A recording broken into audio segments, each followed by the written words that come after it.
السلام علیکم ورحمۃ اللہ وبرکاتہ۔ ان الحمد للہ نحمده ونستعینه ونستغفره ونعوذ باللہ من شرور انفسنا ومن سیئات اعمالنا من يهده الله فلا مضل له ومن يضلل فلا هادي له واشهد ان لا اله الا الله واشهد ان محمدا عبده ورسوله اما بعد۔ قال الله تعالى في القرآن المجيد والفرقان الحميد: اعوذ باللہ من الشیطان الرجیم، بسم اللہ الرحمن الرحیم۔ لن ینال اللہ لحومها ولا دماؤها ولکن ینالہ التقوی منکم۔ تمام قسم کی حمد و ثنا، تعریف و توصیف اس اللہ رب العزت کے لیے جس نے ہم سبوں کو پیدا فرمایا، اور جناب محمد رسول اللہ صلی اللہ علیہ وسلم پر ان گنت بے شمار درود و سلام، جنہوں نے ساری مشقتیں برداشت کر کے اللہ تبارک و تعالیٰ کے پیغام کو ہم تک اور آپ تک پہنچایا۔ دینی بھائیوں اور دوستو، آج کی اس مجلس میں آپ کے سامنے بہت ہی اختصار کے ساتھ قربانی کا مقصد اور اس کی حکمت، اللہ تبارک و تعالیٰ نے قربانی کا مقصد ہمیں اور آپ کو کیا بتلایا ہے، قربانی ہم کرتے ہیں تو اس کا مقصد کیا ہے اور اس کی حکمت کیا ہے۔ یہ بات کسی سے مخفی نہیں ہے کہ ذی الحجہ کا مہینہ حرمت والے مہینوں میں سے ایک ہے۔ 4 مہینے حرمت والے ہیں، ان میں سے ایک مہینہ ذی الحجہ کا مہینہ ہے۔ یہ ذی الحجہ کا مہینہ اپنے اندر ایک انفرادیت رکھتا ہے۔ اس مہینے میں ارکان اسلام کا ایک اہم رکن، جس کو ہم حج کہتے ہیں، حج جیسی بابرکت عبادت کا فریضہ انجام دیا جاتا ہے۔ دنیا کے گوشے گوشے سے لوگ آ کر خانہ کعبہ یعنی مکہ کی سرزمین پر حج کا فریضہ انجام دیتے ہیں۔ مکہ میں، منی میں، عرفات میں، مزدلفہ میں، یہ سارے مشاعر مقدسہ جو ہیں، یہاں پر حج کا فریضہ انجام دیا جاتا ہے۔ اور اسی مہینے میں ایک اور خاص چیز کیا کی جاتی ہے؟ قربانی کی جاتی ہے۔ تو اس مہینے میں یہ دو چیزیں، ایک تو حج کی عبادت جو ارکان اسلام کا ایک اہم رکن ہے، اور دوسرا کام کیا کیا جاتا ہے؟ قربانی کی جاتی ہے۔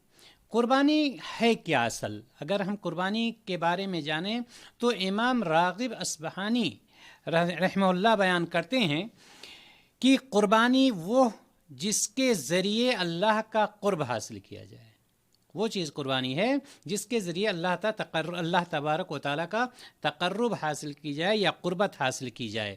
اور شریعت میں جانور ذبح کرنے کا نام قربانی ہے، یعنی جب جانور ذبح کیا جاتا ہے۔ قربانی اس طرح سے بہت ساری چیزوں میں ہوتی ہے، اور ہر عمل میں اس کے عمل کے اعتبار سے اس کی اہمیت بھی بڑھ جاتی ہے۔ یہاں پر جو قربانی کا مطلب ہے، یعنی جانور ذبح کر کے اللہ تبارک و تعالیٰ کا قرب حاصل کرنا، لیکن یہ جانور کا ذبح کرنا اصل چیز ہے یا کیا چیز اصل ہے؟ کیا ایک شخص بڑا جانور لے کر کے قربان کر دیا اور اسی سے اللہ تبارک و تعالیٰ کی اللہ تعالیٰ کی قربت حاصل کر لیتا ہے، یا کیا چیز یہاں پر اللہ تبارک و تعالیٰ ہم سے اور آپ سے تقاضا کر رہا ہے؟ قرآن مقدس کے سورۃ الحج آیت نمبر 37 میں اللہ تبارک و تعالیٰ نے ارشاد فرمایا ہے: لن ینال اللہ لحومها ولا دماؤها ولکن ینالہ التقوی منکم۔ یہ آیت صراحت کے ساتھ ہمیں اور آپ کو یہ بتا دے رہی ہے کہ قربانی جس جانور کی جو قربانی کی جا رہی ہے، یہ قربانی جانور کا کرنا، یہ ایک طریقہ بتلا دیا گیا ہے۔ ایسا نہیں ہے کہ قربانی کا گوشت، قربانی کا خون، یہ ساری چیزیں اللہ تبارک و تعالیٰ کو نہ ضرورت ہے نہ پہنچتی ہیں۔ اللہ تبارک و تعالیٰ نے اس کے ذریعے سے ہم سے اور آپ سے کیا لینا چاہا ہے، اس کے ذریعے سے ہمیں اور آپ کو کیا عمل کروانا چاہتا ہے، اس کی وضاحت اس آیت مقدسہ میں ہو جاتی ہے۔ خود اللہ تبارک و تعالیٰ نے کیا فرمایا؟ لن ینال اللہ لحومها ولا دماؤها۔ اللہ تبارک و تعالیٰ کو نہ ان کا گوشت اور نہ خون، یہ کوئی چیز نہیں پہنچتی ہے۔ چاہے جتنا بڑا کوئی جانور ذبح کر دیتا ہے، یا کتنا قیمتی ذبح کر دیتا ہے، نہ خون پہنچتا ہے اور نہ ہی گوشت پہنچا ہے۔ اگر خون اور گوشت پہنچتا نہیں ہے تو پھر کیا چیز پہنچتی ہے اللہ تبارک و تعالیٰ کے پاس؟ اس چیز کو ہمیں اور آپ کو جاننے کی ضرورت ہے۔ اللہ تعالیٰ نے فرمایا وَلَكِنْ يَنَالُهُ التَّقْوَى مِنْكُمْ، لیکن اللہ تبارک و تعالیٰ کو تمہارا صرف اور صرف تقوی، پرہیزگاری، اخلاص، رضا الہی، یہ چیز کس تقوی کے ساتھ، کس اخلاص کے ساتھ، کس رضا الہی کے ساتھ ہم اپنا جانور خریدتے ہیں یا جانور پالتے ہیں اور اللہ تبارک و تعالیٰ کے نام سے ہم آج کے دن ذبح کرتے ہیں، یعنی قربانی والے دن، یہ اصل چیز ہے کہ ہمارے اندر اخلاص کتنا ہے۔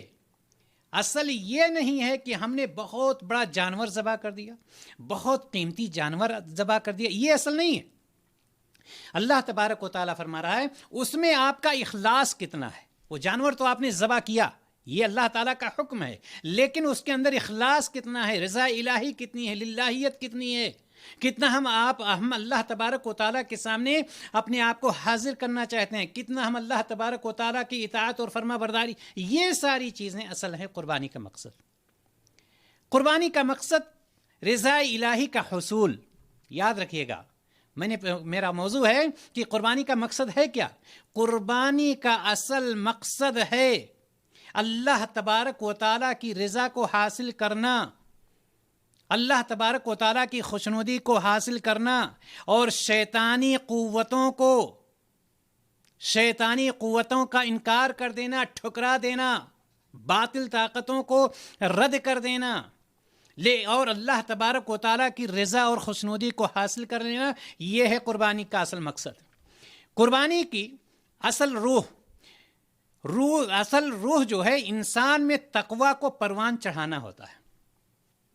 قربانی کے اصل روح انسان میں، انسان کے روح میں تقوی کو پروان چڑھانا ہوتا ہے، تقوی کو یعنی پرہیزگاری کو بڑھانا ہوتا ہے، نہ کہ محض قربان کر کے، جانور قربان کر کے گوشت اور خون اس کی نظر کر دینا۔ اللہ تبارک و تعالیٰ کی نظر کرنا خاص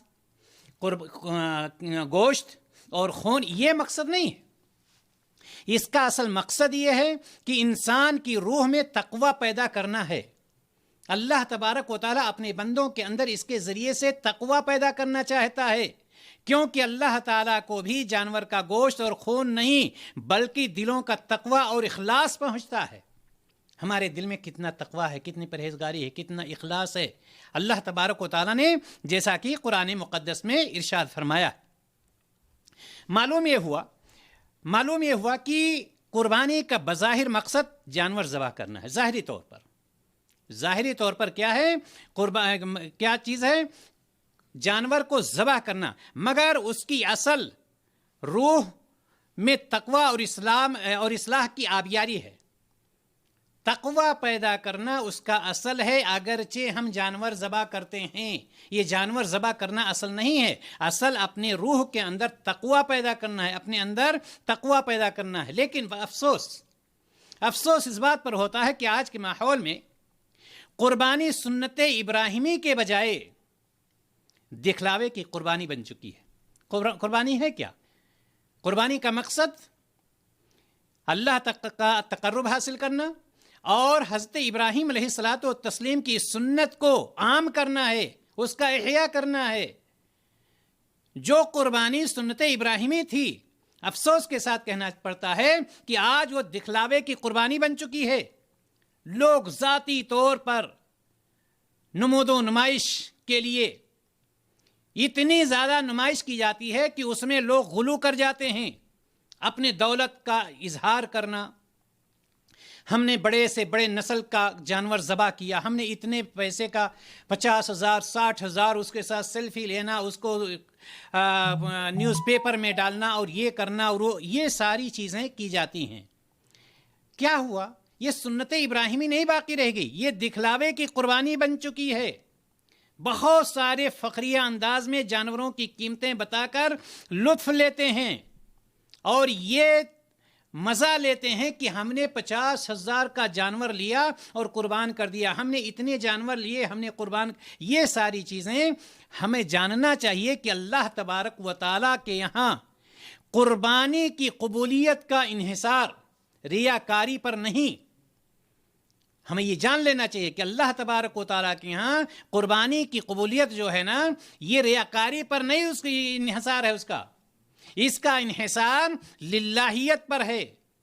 اللہ تبارک و تعالیٰ اس وقت قبول فرماتا ہے جب ہمارے اندر للہیت ہو، ہمارے اندر رضا الہی ہو، ہمارے اندر خوشنودی ہو. کس کی؟ اللہ تبارک و تعالیٰ کی. ورنہ اللہ تبارک و تعالیٰ ہماری قربانی کو، جیسا کہ اللہ تبارک و تعالیٰ نے خود بتلا دیا کہ لَن يَنَالَ اللَّهَ لُحُومُهَا وَلَا دِمَاؤُهَا وَلَكِنْ يَنَالُهُ التَّقْوَىٰ. اللہ تعالیٰ کو نہ آپ کا گوشت پہنچ رہا ہے، نہ خون پہنچ رہا ہے. آپ خود ذبح کرتے ہیں اور خود اپنا جانور استعمال کرتے ہیں. اللہ تبارک و تعالیٰ کو تو کوئی چیز نہیں گئی. لہٰذا اللہ تعالیٰ کو جو چیز پہنچ رہی ہے وہ ہمارا تقویٰ ہے، وہ ہمارا تقویٰ. اس کے علاوہ اللہ تبارک و تعالیٰ کو کوئی چیز نہیں پہنچتی ہے. لہٰذا قربانی کا جانور لیتے وقت سے لے کر جب ہم قربانی کا جانور خریدیں یا قربانی کا جانور پالیں، اس وقت سے لے کر اللہ تعالیٰ کی راہ میں قربان کرنے تک، ذبح کرنے تک یہی خیال ہونا چاہیے، یہی خیال رہنا چاہیے کہ اس قربانی کا مقصد صرف اور صرف اللہ تعالیٰ کی رضا اور خوشنودی ہے.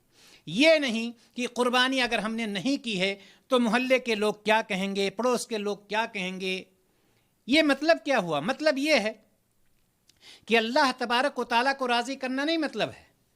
مطلب یہاں پر یہ ہو گیا کہ ہم لوگوں کو راضی کریں. لوگ یہ نہ سمجھیں کہ فلاں شخص نے قربانی بھی نہیں کی، فلاں شخص کے یہاں قربانی بھی نہیں ہوتی ہے. معلوم یہ ہوا اس سے کہ قربانی کا مقصد یہاں صرف اور صرف لوگوں کو دکھانا ہے، جبکہ قربانی کا مقصد کیا ہونا چاہیے؟ قربانی کا مقصد ہونا چاہیے اللہ تعالیٰ کی رضا. قربانی کا مقصد ہونا چاہیے حضرت ابراہیم علیہ الصلاۃ والتسلیم نے جس طرح سے اپنے رب کے حکم کی تعمیل میں بڑھاپے میں اپنے وہ بیٹا جو سہارا بنا تھا، اللہ تبارک و تعالیٰ نے جب حکم دے دیا کہ اے ابراہیم اپنے بیٹے کو ذبح کرو، تو ابراہیم علیہ الصلاۃ والتسلیم اس عمر میں بھی اپنے بیٹے کو اللہ کی رضا حاصل کرنے کے لیے ذبح کرنے کے لیے تیار ہو گئے. یہ اللہ تبارک و تعالیٰ نے ہمیں اور آپ کو یہاں پر یہ اصل چیز ہے کہ اللہ تعالیٰ کی رضا کو حاصل کرنا، اللہ تعالیٰ کی خوشنودی کو حاصل کرنا، اللہ تعالیٰ کے حکم کی تعمیل کرنا. جس طرح سے حضرت ابراہیم علیہ الصلاۃ والتسلیم نے اللہ تبارک و تعالیٰ کے حکم کی تعمیل کی. محترم حضرات و خواتین، یہ تو تھا قربانی کا مقصد. آئیے ہم قربانی کی حکمت کو بڑے اختصار کے ساتھ جان لیتے ہیں. آپ اس بات سے بخوبی واقف ہیں کہ دین اسلام کے ہر کام میں کوئی نہ کوئی حکمت ہوتی ہے، کوئی نہ کوئی حکمت ہوتی ہے. حکمت سے کوئی چیز خالی نہیں ہوتی.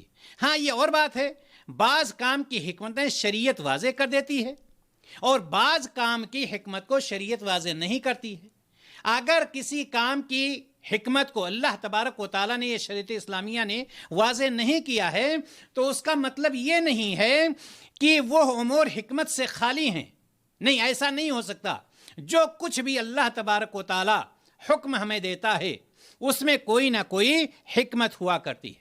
اسی طرح سے قربانی کی بھی بعض حکمتیں ہو سکتی ہیں. آئیے ہم اور آپ بڑے اختصار کے ساتھ اس کو دیکھتے ہیں. نمبر 1، قربانی کی حکمت. بہت ساری عبادتوں میں سے ایک عبادت قربانی بھی ہے. قربانی کرنا بھی آپ جانتے ہیں یہ عبادت ہے. قربانی کیا ہے؟ عبادت. اسی لیے قربانی کس کے نام کی جائے گی؟ اللہ تعالیٰ کے نام. غیر اللہ کے نام قربانی نہیں کی جائے گی. نظر ماننا یہ بھی عبادت ہے. کس کے نام مانی جائے گی؟ اللہ تبارک و تعالیٰ کے نام مانی جائے. تو میں بتلا یہ رہا تھا کہ جس طرح سے بہت ساری عبادتیں ہیں اور ساری عبادتیں خاص ہیں کس کے لیے؟ اللہ تبارک و تعالیٰ کے لیے. اور ساری عبادتوں کا طریقہ جو ہے کس کے لیے، کس کا ہے؟ جناب محمد رسول اللہ صلی اللہ علیہ وسلم کا طریقہ. یعنی عبادتیں خاص ہوں گی کس کے لیے؟ اللہ تبارک و تعالیٰ کے لیے. اور ان عبادتوں کا طریقہ کس کا ہوگا؟ جناب محمد رسول اللہ صلی اللہ علیہ وسلم کا. میں بتلا یہ رہا تھا کہ قربانی بھی ایک عبادت ہے اور یہ صرف اور صرف اللہ تعالیٰ کے تقرب کے حصول کے لیے کی جاتی ہے. اللہ تعالیٰ کی قربت حاصل کرنے کے لیے کی جاتی ہے. اللہ تعالیٰ کو راضی کرنے کے لیے کی جاتی ہے. اللہ تعالیٰ سورۃ الانعام میں ارشاد فرماتا ہے 162 نمبر آیت میں، قل ان صلاتی ونسکی ومحیای ومماتی للہ رب العالمین، کہہ دیجئے اے محمد صلی اللہ علیہ وسلم، کہہ دیجئے ان صلاتی میری نماز، ونسکی اور میری قربانی، ومحیا اور میرا جینا، ومماتی اور میرا مرنا، یہ سب کس کے لیے ہے؟ دنیا والوں کے لیے نہیں، کسی اور کے لیے نہیں، کسی نبی کے لیے نہیں، کسی فرشتے کے لیے بھی نہیں، للہ رب العالمین، اللہ رب العزت کے لیے۔ معلوم یہ ہوا کہ یہ قربانی کے ذریعے سے ایک بندہ اللہ تعالیٰ کا تقرب حاصل کر رہا ہے، اور قربانی جب کرتا ہے تو اس کا مقصد اللہ تبارک و تعالیٰ کی قربت حاصل کرنا ہوتا ہے، اللہ تبارک و تعالیٰ کی رضا حاصل کرنا ہوتا ہے۔ تو یہاں پر ایک حکمت کا یہ پتہ چلتا ہے کہ اس قربانی کے ذریعے سے بندہ اپنے رب کی قربت حاصل کرنا چاہتا ہے، اور جس کی وضاحت اللہ تعالیٰ خود کر رہا ہے کہ قل ان صلاتی ونسکی ومحیا ومماتی للہ رب العالمین، کہ میری قربانی، میری نماز، میری قربانی، میرا جینا، میرا مرنا، سب کچھ اگر میں قربانی کرتا ہوں کس کے لیے؟ اللہ تعالیٰ کے لیے۔ اگر میں نماز پڑھتا ہوں اللہ تعالیٰ، اگر میں زندہ ہوں وہ بھی اللہ تعالیٰ کے لیے، اور مرتا ہوں وہ بھی اللہ تبارک و تعالیٰ کے لیے۔ معلوم یہ ہوا کہ یہ ساری چیزیں کس کے لیے ہیں؟ اللہ تبارک و تعالیٰ کے لیے ہیں۔ تو ایک حکمت یہ ہے اللہ تعالیٰ کی قربت حاصل کرنا، اللہ تعالیٰ کا تقرب حاصل کرنا۔ دوسری بات جو اس میں سمجھ میں آنے والی ہے کہ اللہ تبارک و تعالیٰ نے دنیا میں انسان مختلف طرح سے بنائے، کوئی امیر ہے، کوئی غریب ہے، کوئی فقیر ہے، کوئی کلاش ہے، کوئی ہواؤں میں اڑ رہا ہے، کوئی بھیک مانگ رہا ہے، کوئی روڈ پر چل رہا ہے، کوئی آسمان میں چل رہا ہے۔ اس طرح سے لوگوں کو اللہ تبارک و تعالیٰ نے امیر اور غریب بنا دیا ہے، کوئی فقیر ہے، کوئی غنی ہے۔ تو اس کے ذریعے سے، قربانی کے ذریعے سے مسکینوں کے ساتھ ہمدردی، وہ لوگ جن کو اللہ تبارک و تعالیٰ نے کسی حکمت کے تحت مال و دولت سے تو نہیں نوازا ہے، لیکن اس میں یہ ہوا کہ جن لوگوں کو مال و دولت سے نوازا ہے ان کا یہ امتحان ہے، ان کے ساتھ کتنی ہمدردی ہم نے کی ہے۔ تو یہ بھی حکمت ہو سکتی ہے کہ ایک دن اللہ تبارک و تعالیٰ نے خاص کیا ہے کہ جو لوگ گوشت لے کر نہیں کھا سکتے، جو لوگ دال اور روٹی نہیں کھا سکتے ہیں، وہ گوشت لے کر کیسے کھا پائیں گے؟ ظاہر سی بات ہے نہیں کھا پائیں گے۔ قربانی کی ایک حکمت گوشت کے ذریعے غریبوں اور مسکینوں کے درمیان خوشیوں کو عام کرنا، ان کے گھروں میں خوشیاں بھرنا ہے۔ ایک حکمت یہ بھی ہے کہ ہم قربانی کریں تو صرف انہی لوگوں کو دعوت نہ دیں۔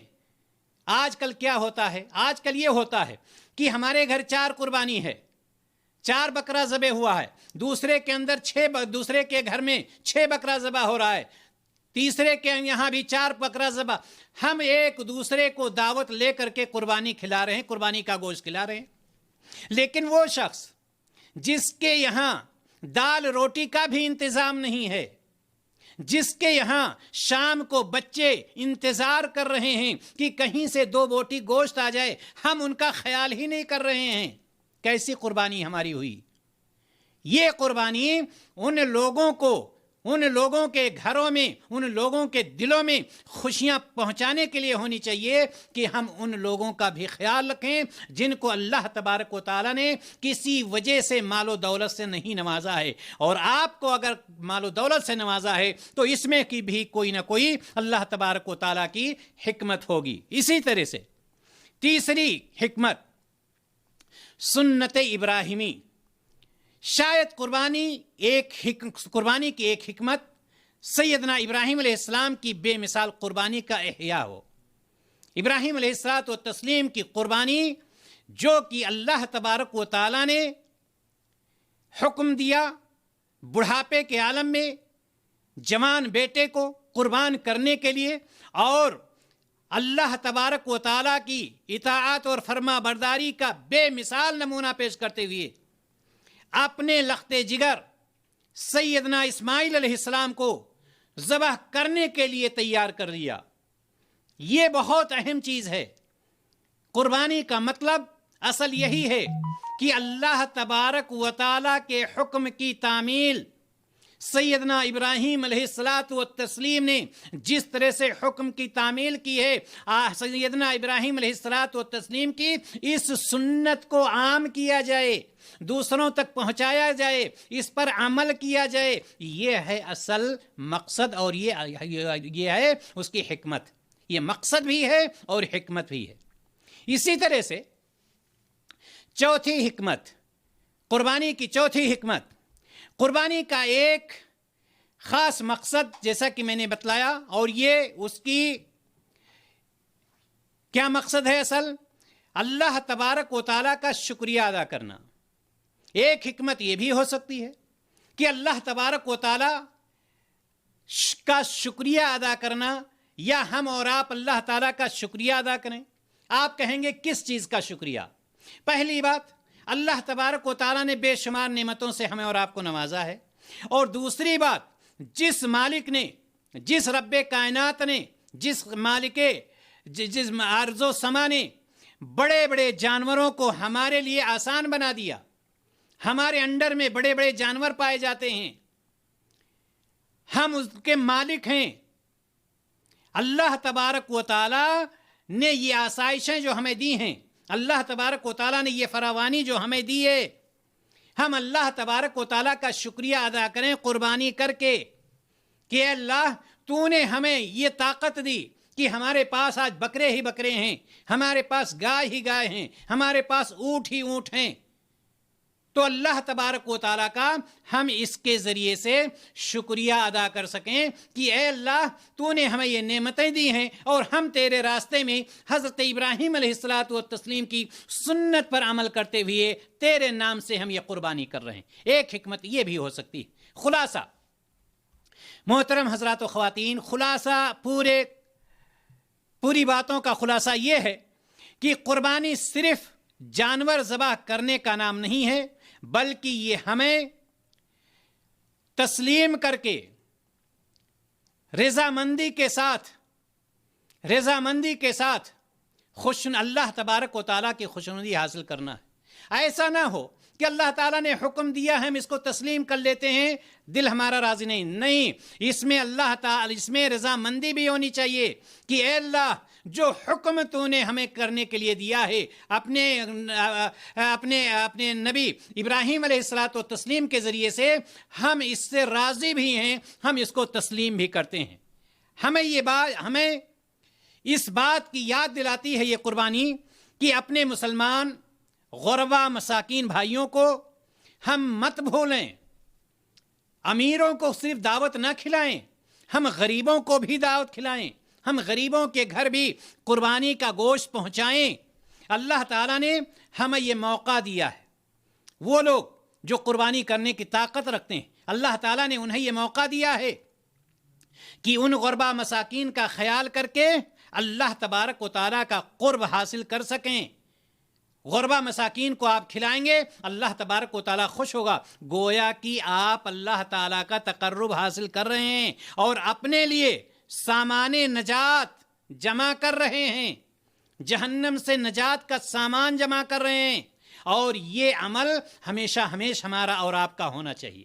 خلاصہ کلام یہ کہ دو باتیں، قربانی کا مقصد اللہ تبارک و تعالیٰ کی رضا اور خوشنودی، اور حضرت ابراہیم علیہ الصلاۃ والتسلیم کی سنت کا احیاء اور اس کی حکمت جیسے مختلف چیزیں بتلائی گئی ہیں.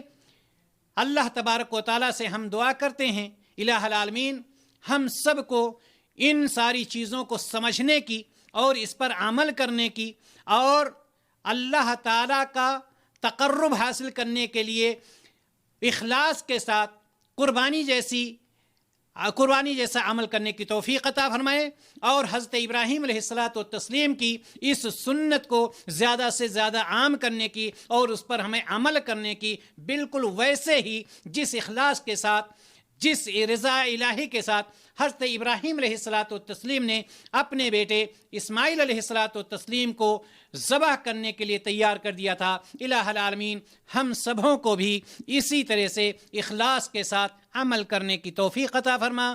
وآخر دعوانا ان الحمد للہ رب العالمین. السلام علیکم ورحمۃ اللہ وبرکاتہ.